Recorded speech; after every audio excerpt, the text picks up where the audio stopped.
देखिए, एक तो मैं उनके तरफ से कोई जवाब दे नहीं पाऊंगा, लेकिन जो मेरे मन में बात है वो मैं बात बताता हूँ।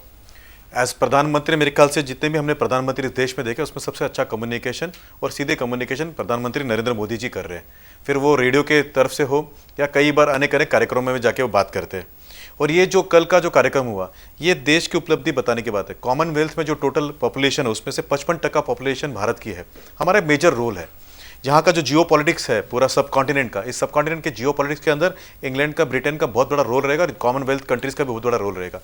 ये तीन चीज़ों के ऊपर पूरी बातचीत चल रही थी, ट्रेड, टूरिज्म एंड टेररिज्म।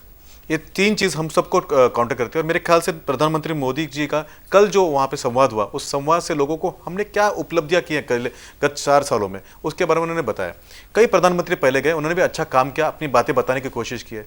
अभी थोड़ा सा एक तरीका जो है वो सुझा हुआ है, एक प्रोसेस बेस्ड तरीके से उन्होंने बताया। और मेरे ख्याल से हिंदुस्तान में ही नहीं तो विदेशों में भी हमने क्या क्या उपलब्धि की है। उदाहरण के तौर पे किस तरह से हमने इलेक्ट्रिसिटी को गांव तक पहुंचाया है, 70 साल में नहीं पहुंचाया था, अब पहुंचाया। उदाहरण के तौर पे किस तरह से गैस, 4 करोड़ गैस सिलेंडर्स हमने उन घरों में पहुंचाया जहाँ पे चूल्हा था, जहाँ पे धुआं खाया जाता था।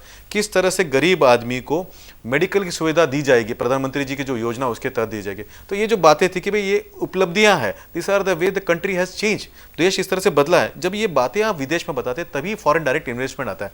एक 2.2 बिलियन मेरे ख्याल से इन्वेस्टमेंट आया हुआ है आज तक इंग्लैंड से, और इन्वेस्टमेंट आ सकता है। 14,000 विद्यार्थी वहाँ पढ़ने जाते हैं, उनका